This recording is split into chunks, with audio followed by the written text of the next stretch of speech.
मेरे digital platform पर आप सभी का हार्दिक स्वागत है, अभिनंदन, जय श्री कृष्णा, राधे राधे। मेरा नाम प्रशांत। हमारा चल रहा था फंजाई कवक, और कवक में हमने ए सेक्सुअल रिप्रोडक्शन कंप्लीट कर चुके हैं। आज हम सेक्सुअल रिप्रोडक्शन मतलब लैंगिक जनन चालू करेंगे। ठीक है, लगाते हेडिंग लैंगिक जनन की ओर, बढ़ते हैं आगे।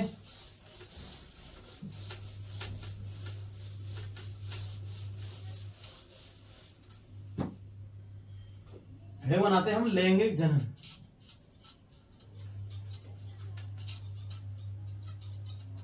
लैंगिक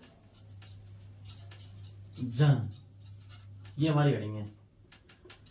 लैंगिक जनन समयुग्मजी और विषम युग्मजी दोनों प्रकार का होता है। कैसा होता है? जो लैंगिक जनन होता है, लैंगिक जनन की बात करें, समयुग्मजी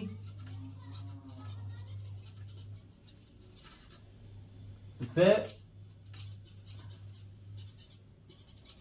विषम युग्मजी दोनों प्रकार का होता है। इससे हम क्या समझे कि समयुग्मजी और विषम युग्मजी दोनों प्रकार का होता है हमारा लैंगिक जनन। तो सेक्सुअल रिप्रोडक्शन होता है फंजाई के अंदर, वो दोनों प्रकार का होता है, समयुग्मजी और विषम युग्मजी। कैसा? समयुग्मजी और विषम युग्मजी। अगर दोनों की मीन्स जाने के, समयुग्मजी क्या होता है? सम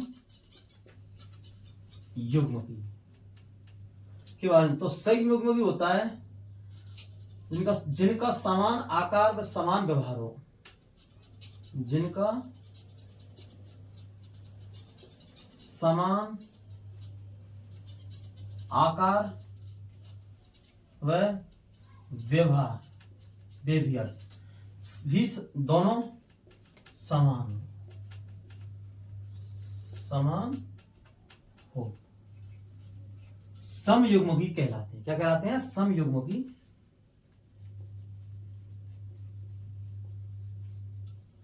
समयुग्मजी कहलाते हैं। That's clear. जिनका समान आकार हो, मतलब साइज समान हो। कैसी? समान, जिनका आकार समान हो, व्यवहार समान हो, दोनों क्या हो? समान हो। जिनका जिनका समान आकार व व्यवहार दोनों कैसे हो? समान हो, उन्हें हम कहते हैं उस समयुग्मजी। क्या कहते हैं? समयुग्मजी कहते हैं। बात करें विषम युग्मजी की, विषम युग्मजी की बात करें तो जिनका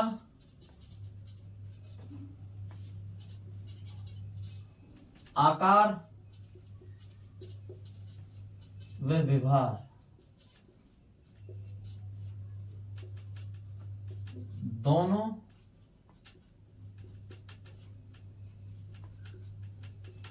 अलग अलग हो,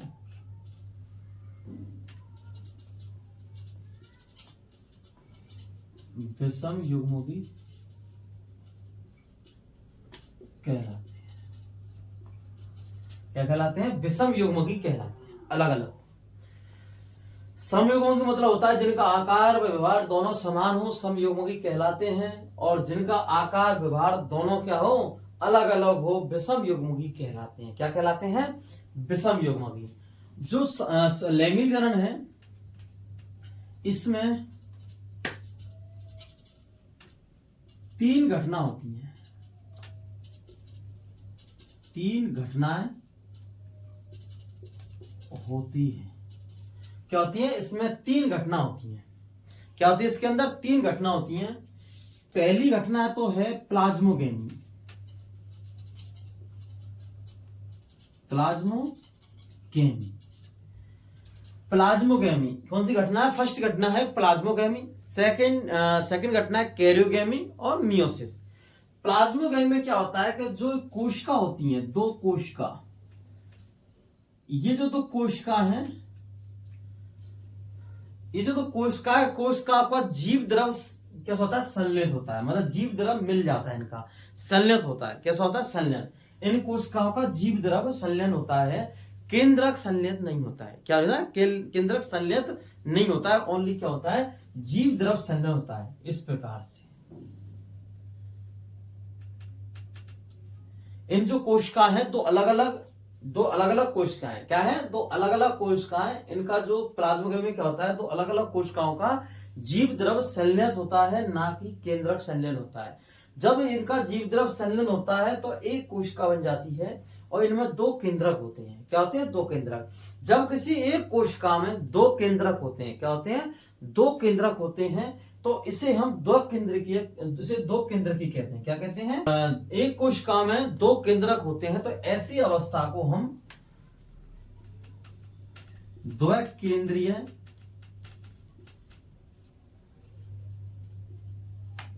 अवस्था कहते हैं। क्या कहते हैं? द्विकेंद्रकीय अवस्था कहते हैं कि जब एक ही कोशिका में दो केंद्रक हो, क्या हो? एक ही कोशिका में जब दो केंद्रक हो तो इसे हम द्विकेंद्रकीय अवस्था कहते हैं। क्या कहते हैं? दो केंद्रिक अवस्था कहते हैं। तो प्लाज्मोग्राफी में क्या होता है? दो युग्मक या कोशिकाओं का जीव द्रव संलयित होता है। क्या होता है? संलयित होता है, केंद्रक संलयित नहीं होता है। क्या होता है? केंद्रक संलयित नहीं होता है। तो ऐसे इसमें क्या होता है, जब दो, इसे कहते हैं प्लाज्मोग्राफी। और जब एक कोशिका में दो केंद्रक हो, क्या हो? जब एक कोशिका में दो केंद्रक हो तो इसे दो केंद्र की अवस्था कहते हैं। ठीक है, प्लाज्मोग्राफी फर्स्ट स्टेप घटना है इसकी। सेकंड है इसमें कैरियोगेमी। कैरियोगेमी मतलब केंद्रक संलयन। इसमें क्या होता है कि एक कोशिका होती है और एक कोशिका में जो दोनों केंद्रक है, ये वाले, ये जो संलयित हो जाती है। कैसे होते हैं? संलयन मतलब एक केंद्रक हो जाती है, जो केंद्रक है संलयन हो जाता है। क्या होता है? केंद्रक का संलयन हो जाता है, केंद्रक जुड़ जाते हैं और इस केंद्रक को हम दो गुणित केंद्रक कहते हैं। क्या कहते हैं? दो गुणित केंद्रक, क्योंकि एक केंद्रक अगुणित और दूसरा केंद्रक अगुणित, जो दोनों केंद्रक मिल जाते हैं तो इसको कहते हैं दो गुणित केंद्रक। द्विगुणित केंद्रक कहते हैं। क्या कहते हैं? केंद्रक। क्या कहते हैं इसको? दोगुणित केंद्रक कहते हैं। क्या कहते हैं इसको? दोगुणित केंद्रक कहते हैं। और इसी को हम कहते हैं निषिक्तांड।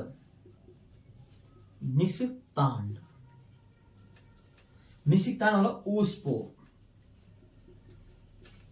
क्या बोलते हैं इनको? ऊष्पो, निषिक्तांड बोलते हैं इनको।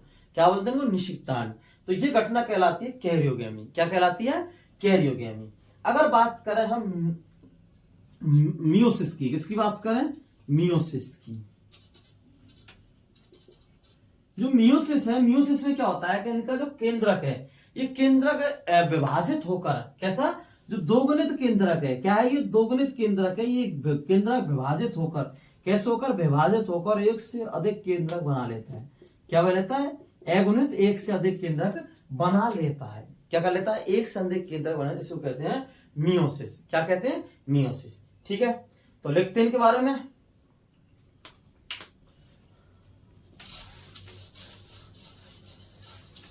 इसका मीन समझो, समयुग्मक विषमयुग्मकी, आकार में समान, व्यवहार में भी समान, समयुग्मकी कहलाते हैं। और आकार में, व्यवहार दोनों में अलग अलग हो, उन्हें कहलाते हैं विषम युग्मकी। ठीक है,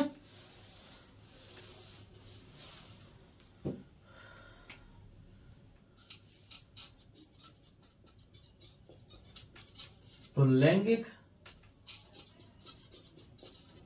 जनन में तीन घटनाएं होती हैं। फर्स्ट है, जनन में तीन घटना होती हैं। फर्स्ट है प्लाज्मोगेमी, मतलब जीव द्रव संलयन। जीव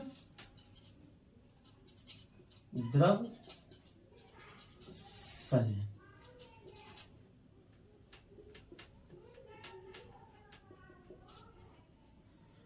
जीव द्रव संलयन, प्लाज्मोगेमी। प्लाज्मोगेमी जीव द्रव संलयन है। कैसा है? इसमें लिखते हैं, जब दो युग्मक व कोशिका, दो युग्मक व कोशिका, दो युग्मक व कोशिका का जीव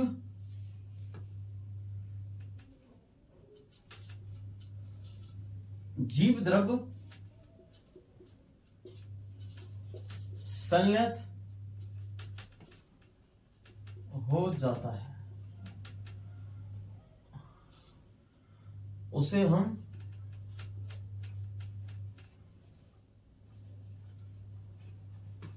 प्लाज्मो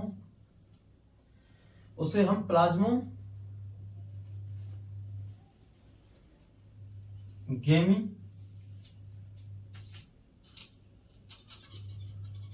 अवस्था क्या कहते हैं? उसे हम प्लाज्मोगेमी अवस्था कहते हैं। ठीक है, क्या कहते हैं? प्लाज्मोगेमी अवस्था। ठीक है, इसमें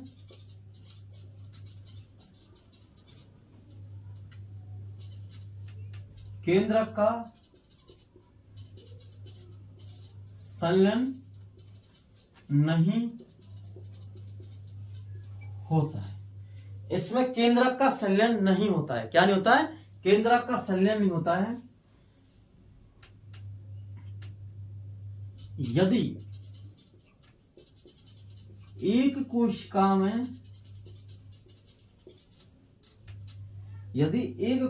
में दो केंद्रक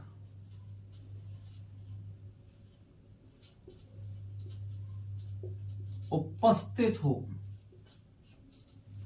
यदि एक कोशिका में दो केंद्रक उपस्थित हो, यदि एक कोशिका में दो केंद्रक उपस्थित हो, कैसे हो? दो केंद्रक उपस्थित हो, तो ऐसी अवस्था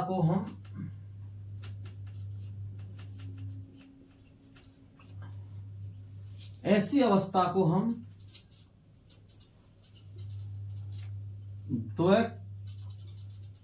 द्विकेंद्रीय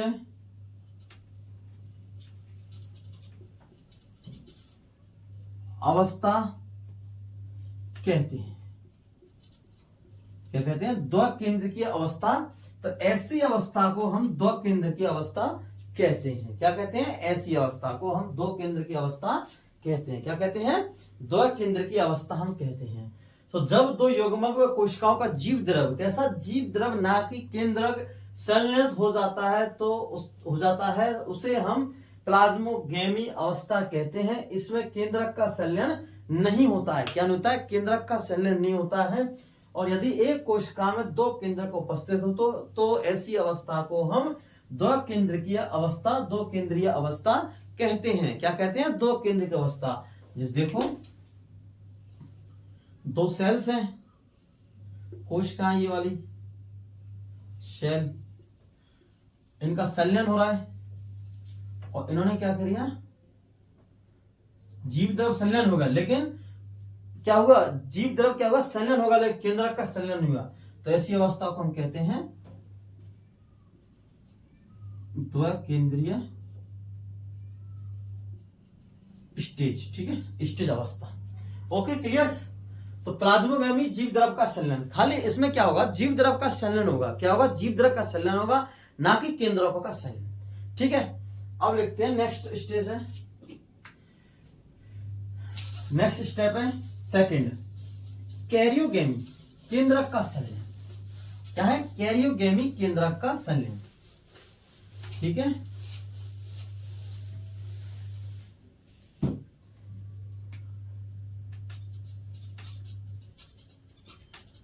कैरियोगेमी,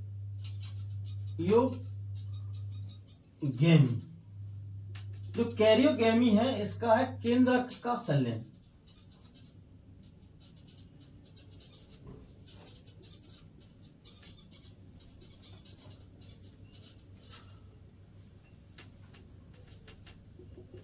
क्या है? कैरियोगेमी, केंद्रकों का संलयन।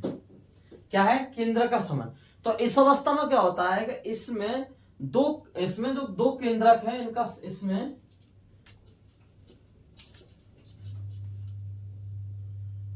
दो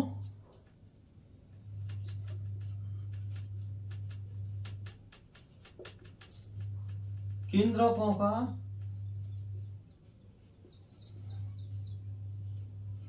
संलयन हो जाता है। इसमें दो केंद्रकों का संलयन हो जाता है। क्या संलयन? इसमें दो केंद्रकों का संलयन हो जाता है। क्या होता है? संलयन हो जाता है। इसमें क्या होता है? इसमें दो केंद्रों, किसका? दो केंद्रकों का संलयन हो जाता है और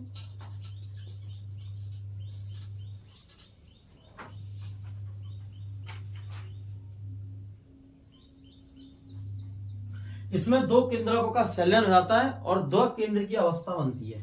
दो केंद्रों का संलयन हो जाता है और दो गणित के और दो गणित मतलब डिप्लॉन्टिक केंद्रक, दो गणित केंद्रक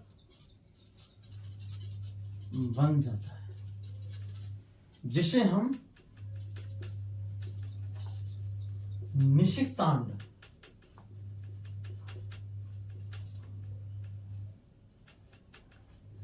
ओस्पोर कहते हैं। क्या कहते हैं? ओस्पोर निशितांड कहते हैं। क्या कहते हैं? ओस्पोर निशितांड कहते हैं। क्या कहते हैं? ओस्पोर निशितांड कहते हैं। किसको? जिसमें दो केंद्रकों का संलयन रहता है और ये दो गणित केंद्रक बन जाते हैं, जिसमें निशितांड ओस्पोर कहते हैं। क्या कहते हैं? जिसमें हम जिससे बन जाता है, जिससे हम निशितांड कहते हैं। क्या कहते हैं? निशितांड कहते हैं। ठीक है, अब देखो मियोसिस से थर्ड स्टेप।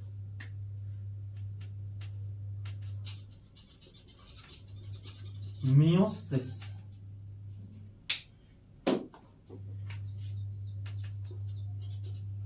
इसमें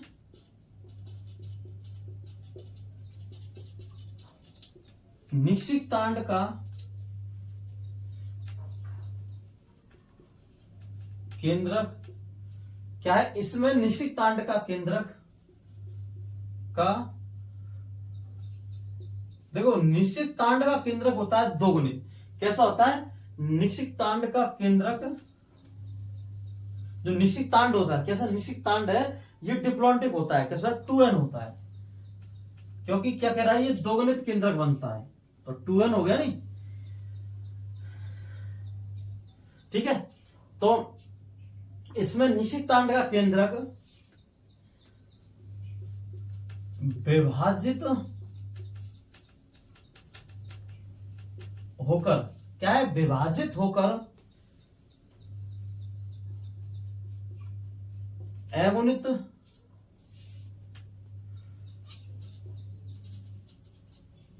केंद्रकों का निर्माण करता है। कैसे? देखो इसमें तो क्या होगा, जो एक जो कैरियोगैमी दो केंद्रक हैं, इसमें तो क्या होगा कि जिसमें दो केंद्रक हैं, ये दोनों केंद्रक मिल जाएंगे इस जगह। क्या होंगे? दो केंद्रक मिल जाएंगे, इसे हम दो गणित केंद्रक कहते हैं। इसमें क्या होगा? जो निशितांड का केंद्रक है, ये विभाजित होकर कई प्रकार के अगुणित केंद्रकों का निर्माण करता है। क्या करता है? कई प्रकार के अगुणित केंद्रकों का निर्माण करता है। ठीक है, तो लैंग्वेज जनरल में तीन घटना हो गई। ठीक है, एक थोड़ी सी हेडिंग लगाते हैं, इसमें पॉइंट स्टेप बनाते हैं।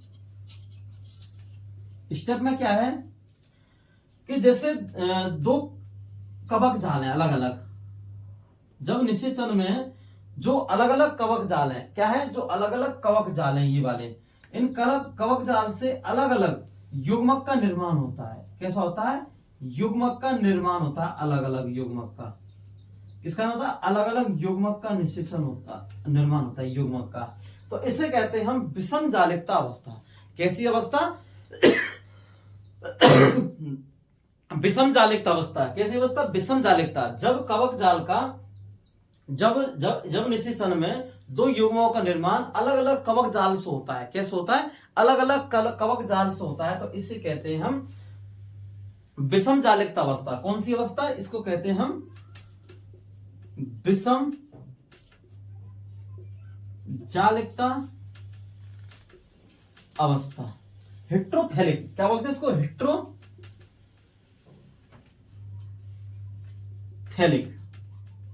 क्या बोलते हैं इसको, हेट्रोथैलिक बोलते हैं इसको। क्या बोलते हैं, हेट्रोथैलिक। कौन सी अवस्था बोलते हैं इसको, हेट्रोथैलिक, मतलब विषम जालिकता अवस्था। और इसके अगर एग्जाम्पल की बात करें इसमें, तो एग्जाम्पल इसमें राइजोपस, एक है इसमें म्यूकर,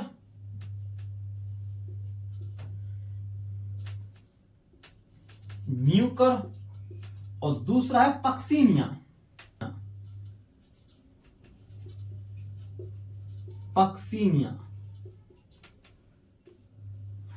ठीक है, राइजोपस, म्यूकर और पक्सीनिया, इसमें जो विषम जालिकता अवस्था का एग्जाम्पल है राइजोपस और म्यूकर। तो नोट में लिखते हैं, ठीक है।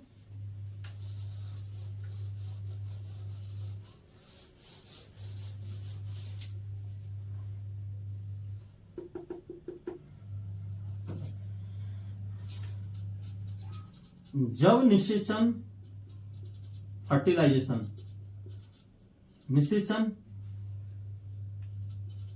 दो भिन्न भिन्न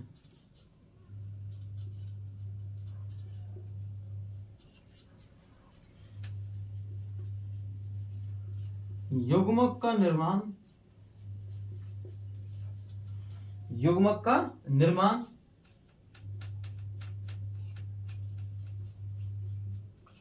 अलग अलग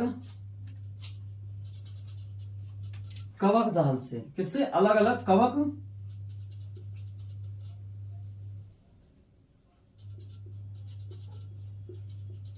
जाल से होता है।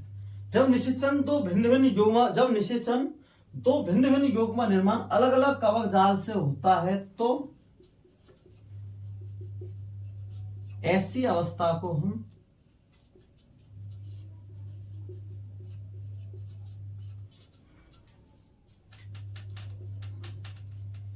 विषम जालिकता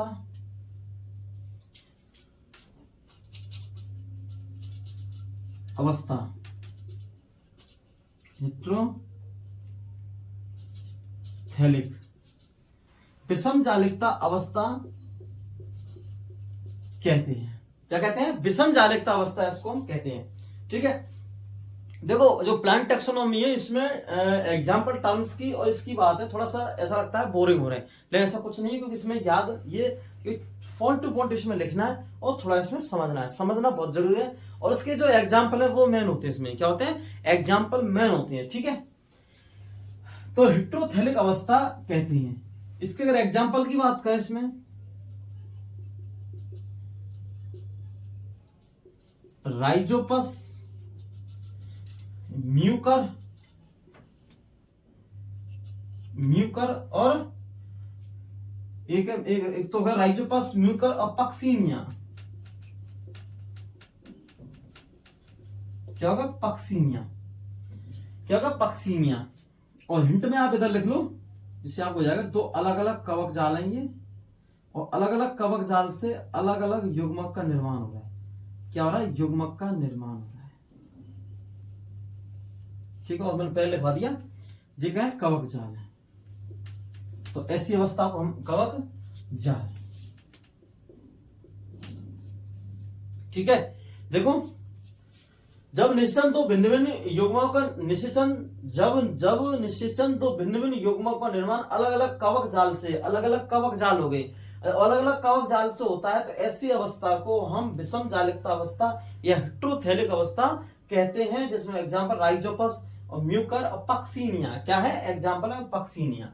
ठीक है, एक और नोट लिखते हैं इसमें, देखो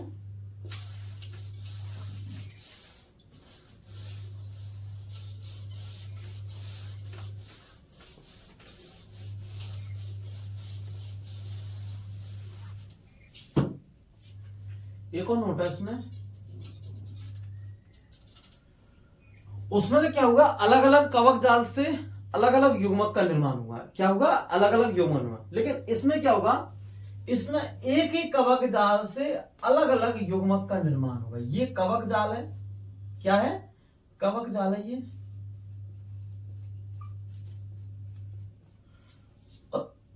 अलग अलग युग्मक का निर्माण होगा।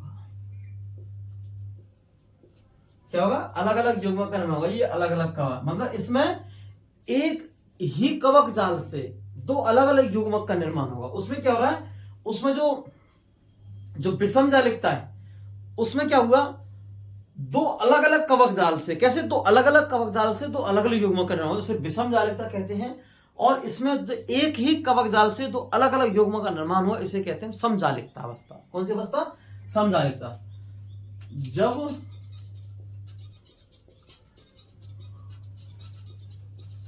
निषेचन में क्या है, जब निषेचन में एक ही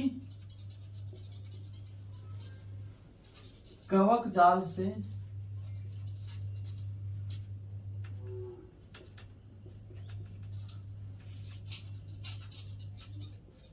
अलग अलग युग्मक का निर्माण होता है। जब निषेचन में एक ही कवक जाल है, ये जाल से अलग अलग युग्मक का निर्माण होता है, तो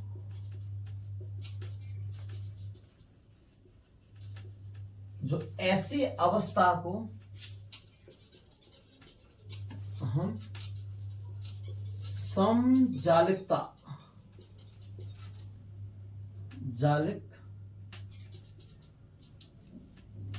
कहते हैं। तो ऐसी अवस्था को हम समजालिकता कहते हैं। क्या कहते हैं, समजालिकता कहते हैं। क्या कहते हैं, समजालिकता। ठीक है, ये हो गया। अब पढ़ेंगे हम अलैंगिक जनन की, ठीक है, स्टेप।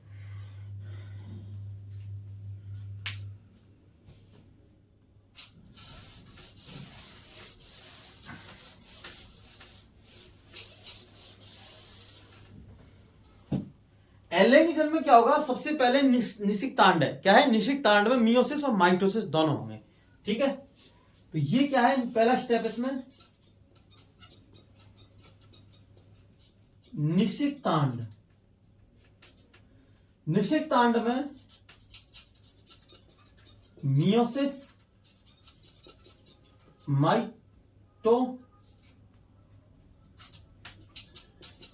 माइटोसिस होगा। क्या होगा, मियोसिस और माइटोसिस दोनों होंगे। तो 32 केंद्रक का निर्माण होगा। क्या होगा, 32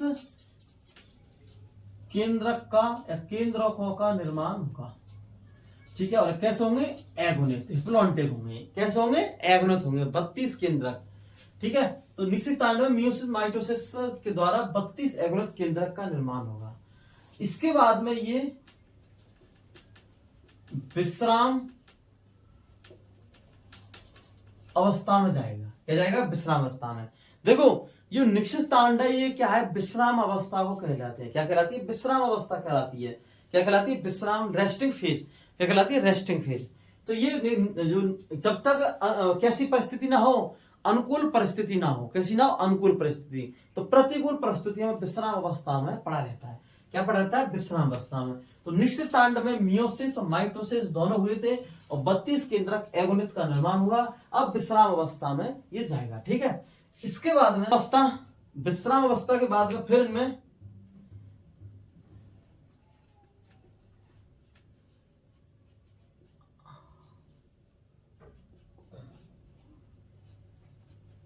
अनुकूल परिस्थितियों में स्थिति में विभाजन होगा और फिर बनेंगे 1000 केंद्रक। क्या बनेंगे, 1000 केंद्रक।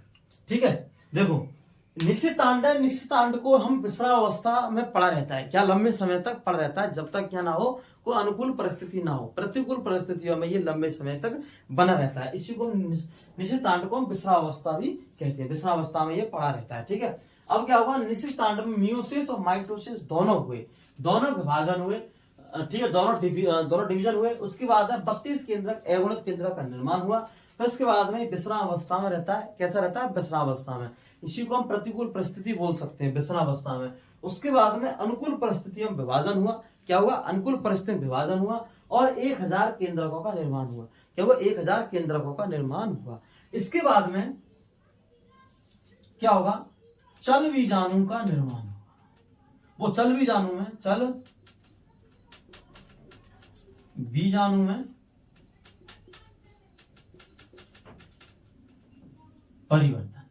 जो 1000 केंद्रक हैं, जो 1000 न्यूक्लियस हैं, इनका क्या होगा, चल बीजाणु जू स्पोर में परिवर्तन हो जाएगा। किसमें, परिवर्तन में। फिर उसके बाद में निषिक्तांड में,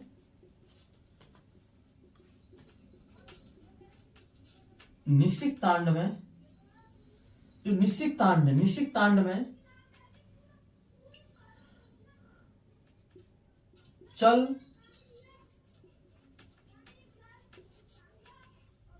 बीजाणुओं का निर्माण होगा। क्या होगा, निर्माण होगा। निषिक्तांड में चल बीजाणुओं का निर्माण होगा। ठीक है। उसके बाद में जो निषिक्तांड है,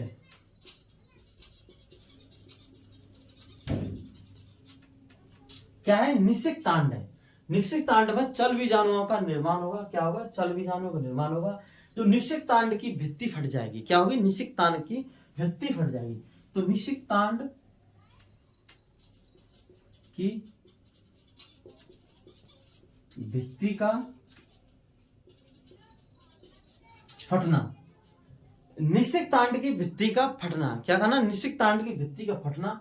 और जो निषिक्तांड की भित्ति फटेगी, देखो इसमें क्या हो रहा है कि निषिक्तांड में चल बीजाणुओं का निर्माण हो रहा है। क्या हो रहा है, निषिक्तांड में चल बीजाणुओं का निर्माण हो रहा है, चल बीजाणुओं का निर्माण हो रहा है। किसमें, निषिक्तांड में। और जो निषिक्तांड की भित्ति फटेगी तो चल बीजाणु मुक्त हो जाएंगे। क्या हो जाएंगे, चल बीजाणु मुक्त हो जाएंगे।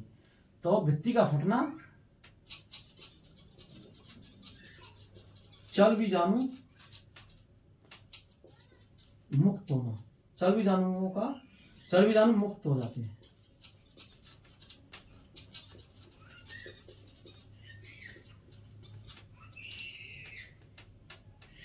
क्या होंगे, चल बीजाणु मुक्त हो जाएंगे। क्या, चल बीजाणु मुक्त हो जाएंगे। और जब चल बीजाणु मुक्त होंगे तो ये प्रतिकूल परिस्थितियों में पड़े रहते हैं। प्रतिकूल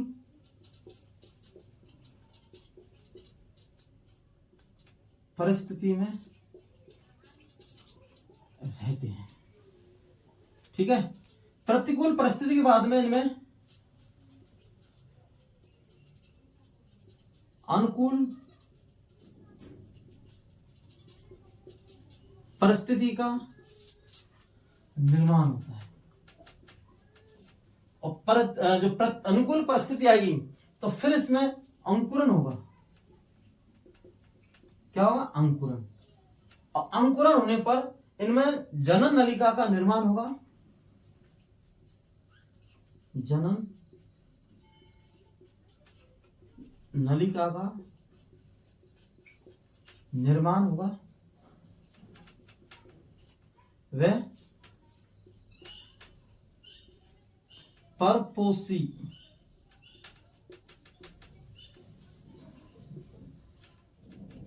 कोशिका को संक्रमित करते हैं। जनन नलिका का निर्माण होगा और परपोषी कोशिका को संक्रमित करते हैं। क्या करते हैं, जनन नलिका का निर्माण होगा और परपोषी कोशिका को संक्रमित करते हैं। ठीक है। ये देखो, फिर से देखो एक बार, निषिक्तांड में म्यूसिस माइटोसिस दोनों विभाजन होते हैं। 32 केंद्रकों का निर्माण होता है। क्या होता है, 32 केंद्रकों का निर्माण होता है। और 32 केंद्रों का निर्माण विश्रामावस्था में पड़ा रहता है। कैसा रहता है, विश्रामावस्था में पड़ा रहता है, क्योंकि प्रतिकूल परिस्थितियों में होता है। क्या होता है, प्रतिकूल परिस्थितियों में होता है। ठीक है। और ये जो प्रतिकूल परिस्थिति, इसके मोटी भित्ति का निर्माण हुआ जाता है। ठीक है। तो विश्रामावस्था में पड़ा रहता है और अनुकूल परिस्थितियों में विभाजन होता है। 1000 केंद्रकों का निर्माण होता है। क्या होता है, 1000 केंद्रों का निर्माण होता है और चल बीजाणु में परिवर्तन होता है। कैसे होता है, चल बीजाणु में परिवर्तन होता है। निषिक्तांड में चल बीजाणुओं का निर्माण होता है। क्या होता है, चल बीजाणु का निर्माण होता है। निषिक्तांड की भित्ति फट जाती है और जब भित्ति फटेगी तो चल बीजाणु का निर्माण हुआ। कैसे हुआ, जूस्पोर का निर्माण हुआ। किसमें, निषिक्तांड ऊस्पोर के अंदर। जब ऊस्पोर की सेल वॉल मतलब डिफ्यूजन फट जाएगी, क्योंकि जो निषिक्तांड जो ऊस्पोर है, ऊस्पोर भित्ति फट जाएगी। तो भित्ति का फटना, जब भित्ति फटेगी तो क्या होंगे? मुक्त होंगे। कौन होंगे मुक्त? चल भी जानो मुक्त होंगे। और प्रतिकूल परिस्थितियों में रहते हैं, और प्रतिकूल परिस्थिति में तो मोटी भित्ति का निर्माण होता है। कैसा? साथ ही मोटी भित्ति का निर्माण होता है। कैसा? मोटी भित्ति का निर्माण, ठीक है। और फिर उसके बाद में अनुकूल परिस्थिति का निर्माण होगा, और अनुकूल परिस्थिति का निर्माण होगा, अनुकूल परिस्थिति निर्माण होगा, अनुकूल परिस्थिति आएगी तो उस समय फिर अंकुरन होगा। क्या? अंकुरन होगा। और अंकुरन के समय जनन नलिका का निर्माण होगा, और परपोषी कोशिका को संक्रमित करेंगे। क्या करेंगे? परपोषी कोशिका को ये संक्रमण करेंगे, ठीक है। तो ये हो गया लैंगिक जनन, ठीक है। अब आएगा हमारा लाइफ साइकिल ऑफ कवक। क्या आएगा? लाइफ साइकिल मतलब कवक का जीवन चक्र। कवक का जीवन चक्र हिप्लॉन्टिक, डिप्लॉन्टिक और हिप्लॉन्टिक डिप्लॉन्टिक होता है। क्या रहता है? हिप्लॉन्टिक, डिप्लॉन्टिक और डिप्लॉन्टिक हिप्लॉन्टिक। इसमें ओनली हमें जो कवक का जीवन चक्र है थोड़ा हमें याद रखना है। कैसे रखना है? याद रखना है कि इसमें भी हिप्लॉन्टिक और डिप्लॉन्टिक, इसके एग्जाम्पल की बात याद रखनी है, ठीक है। लगाते हैं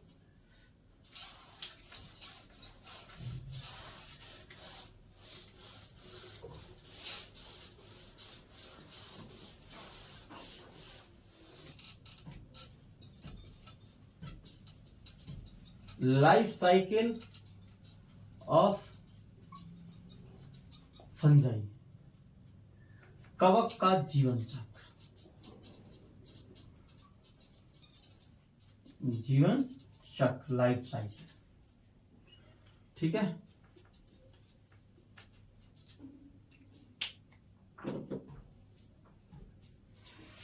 इसमें क्या होता है? जो हमारे जो लाइफ साइकिल ऑफ कवक है, इसमें जो जीवन चक्र है इसका एक तो होता है हिप्लॉन्टिक। क्या होता है? हिप्लॉन्टिक। हिप्लॉन्टिक मतलब इसमें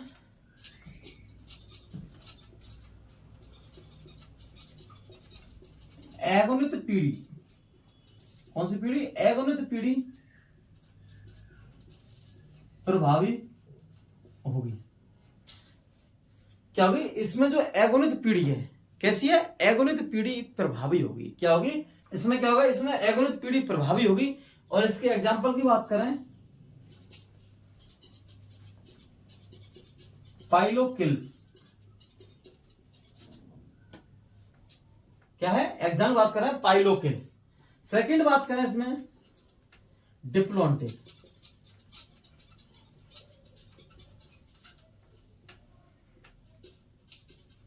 इसमें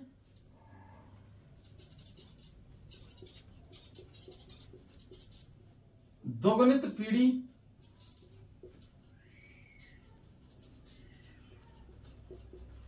प्रभावी होगी। क्या होगी? दोगुणित पीढ़ी प्रभावी होगी। क्या होगी? दोगुणित पीढ़ी प्रभावी होगी। इसमें क्या होगी? इसमें दोगुणित पीढ़ी प्रभावी होगी। इसकी बात करें, इसमें एग्जांपल है राइजोपस और म्यूका। थर्ड स्टेप है, एक तो है हिप्लॉन्टिक डिप्लॉन्टिक। हिप्लॉन्टिक और हिप्लॉन्टिक और डिप्लॉन्टिक। हिप्लॉन्टिक डिप्लॉन्टिक, इसमें दोनों पीढ़ी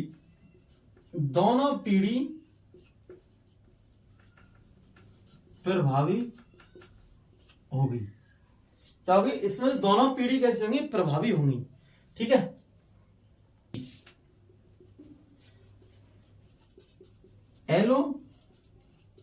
एलोमाइसीज।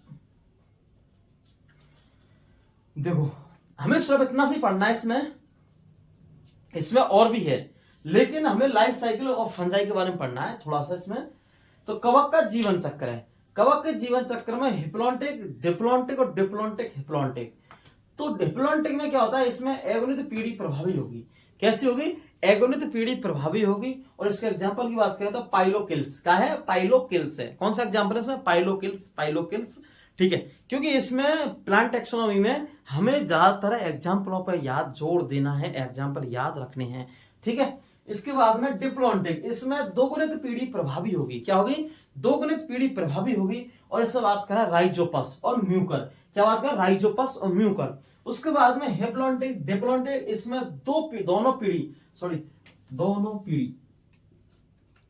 दोनों पीढ़ी प्रभावी होंगी। और एग्जाम बात करें तो एलोमाइसीज। कैसी है? एलोमाइसीज। कैसी है? एलोमाइसीज। ठीक है। अब पढ़ते हैं हम classification of algae.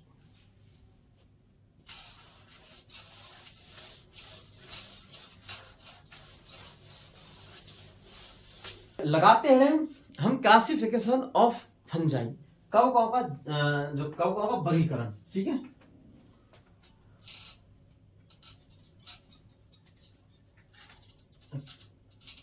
Classification of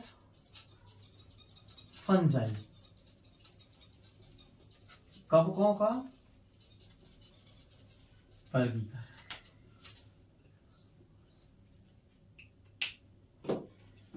यह है जो वर्गीकरण है एलेक्सोपोलस। क्या है? वर्गीकरण एलेक्सोपोलस ने दिया। एलेक्सोपोलस जो क्लासिफिकेशन ऑफ फंजाई कवकों का वर्गीकरण है, ये एलेक्सोपोलस ने दिया था। किसने दिया था? एलेक्सोपोलस ने दिया। किसने दिया? यह एलेक्सोपोलस ने दिया। क्या दिया? वर्गीकरण है ये किसने दिया था? यह एलेक्सोपोलस ने दिया, वर्गीकरण दिया। ठीक है। किसने दिया था? एलेक्सोपोलस ने यह वर्गीकरण दिया। क्या दिया? एलेक्सोपोलस ने यह वर्गीकरण दिया। और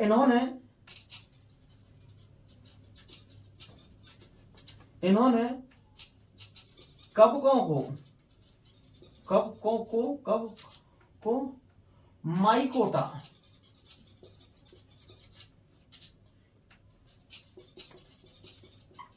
डिवीजन में रखा। जो क्लासिफिकेशन एल्गी है, कवकों का वर्गीकरण, ये किसने दिया था? एलेक्सोपोलस ने दिया था। किसने दिया था? एलेक्सोपोलस ने दिया था। किसने दिया था? एलेक्सोपोलस दिया। इन्होंने कवकों को माइकोटा डिवीजन में रखा। किसमें रखा? माइकोटा डिवीजन में। अब माइकोटा डिवीजन में दो वर्ग होते हैं। ठीक है। जो माइकोटा, इसको दो भागों में बांटा गया है। माइकोटा, इसको दो भागों में। एक तो है मिक्सोमाइकोटिना।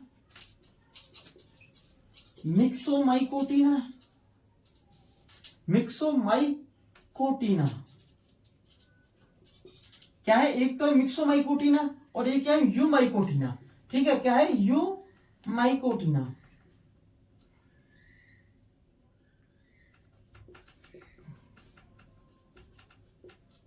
एक तो है मिक्सोमाइकोटिना और एक क्या है? यूमाइकोटिना। कैसा है? यूमाइकोटिना। मिक्सोमाइकोटिना में स्लिम मोल्ड्स को रखा और इसमें रखा सत्य कवक को, ट्रू फंजाई को, सत्य कवक को रखा। किसको रखा? मिक्सोमाइकोटिना। एक तो है मिक्सोमाइकोटिना, एक क्या है? यूमाइकोटिना। कैसा है? एक तो है मिक्सोमाइकोटिना और एक क्या है? यूमाइकोटिना। क्या है? एक तो है मिक्सोमाइकोटिना और एक का है यूमाइकोटिना। ठीक है। जो क्लासिफिकेशन ऑफ फंजाई है, कवकों का वर्गीकरण, ये कवकों का वर्गीकरण एलेक्सोपोलस ने दिया था। किसने दिया था? एलेक्सोपोलस ने दिया। एलेक्सोपोलस ने कवकों को माइकोटा डिवीजन में रखा। और माइकोटा डिवीजन के दो भाग हैं।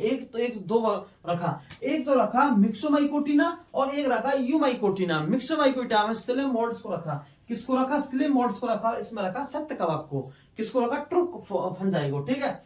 अब देखो, जो मिक्सोमाइकोटिना है, क्या है? मिक्सोमाइकोटिना। जो मिक्सोमाइकोटिना है, क्या है? मिक्सोमाइकोटिना, इसमें जो सेल वॉल होती है, सेल वॉल एब्सेंट होती है। क्या होती है? सेल वॉल एक तो इसके अंदर एब्सेंट होती है मिक्सोमाइकोटिना के अंदर। दूसरी, इसको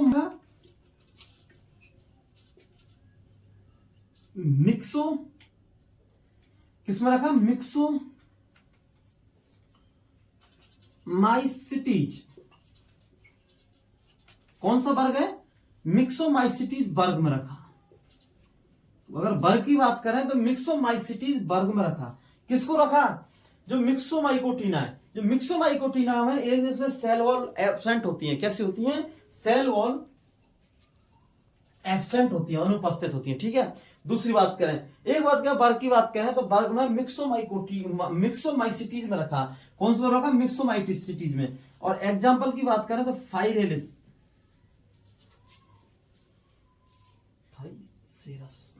हाँ मिक्सोमाइसिटीज। और इससे एग्जाम्पल की बात करें फाइसेरस, फाइसेरस को रखा। ठीक है। अब इसमें देखो सेकंड है यूमाइकोटिना, यूमाइकोटिना। इसकी बात करें, किसकी बात करें? यूमाइकोटिना। ये जो यूमाइकोटिना है, इसमें यूमाइकोटिना में, वो यूमाइकोटिना में इसमें सेल वॉल प्रेजेंट होती है। क्या होती है? प्रेजेंट, अनुपस्थित होती है। और तो 8 वर्ग होती हैं एंड एक कृत्रिम वर्ग है। क्या है? कृत्रिम वर्ग है। देखो क्लासिफिकेशन ऑफ फंजाई कवकों का वर्गीकरण यह एलेक्सोपोलस ने दिया था। किसने दिया था? एलेक्सोपोलस ने दिया था। वैज्ञानिक नाम था। इन्होंने कवकों को माइकोटा, इन्होंने कवकों को माइकोटा डिवीजन में रखा। किसमें रखा? माइकोटा डिवीजन में रखा। माइकोटा डिवीजन में रखा। उसके बाद है माइकोटा डिवीजन के 2 भाग हैं। एक तो है मिक्सोमाइकोटिना और एक है यूमाइकोटिना। क्या है? यूमाइकोटिना। मिक्सोमाइकोटिना में सिलेमोल्ड्स और इसमें सत्य कवक आते हैं। क्या आते हैं? ट्रू फंजाई आती है। ठीक है। मिक्सोमाइकोटिना में सेल वॉल एब्सेंट होती है। क्या होती है? सेल वॉल एब्सेंट होती है। उसके बाद है मिक्सो वर्ग की बात करें, कौन से वर्ग में? तो मिक्सोमाइसिटीज वर्ग में। मिक्सोमाइसिटीज वर्ग में रखा। किसको? मिक्सोमाइकोटिना में। और फाइसेरस, ऐसी एग्जाम बात करें तो फाइसेरस। इसकी बात करें सेकंड की तो यूमाइकोटिना। यूमाइकोटिना में सेल वॉल तो प्रेजेंट होती है, वर्ग इसमें एक तो 8 वर्ग है और एक कृत्रिम वर्ग है। एक वर्ग कितना है? इसमें 8 वर्ग है और दूसरा कृत्रिम वर्ग है। ठीक है। आगे इसको हम क्लास को कंटिन्यू करेंगे। कल हम पढ़ेंगे 8 वर्ग और कृत्रिम वर्ग यूमाइकोटिना के। ठीक है। मिलते हैं नेक्स्ट वीडियो में।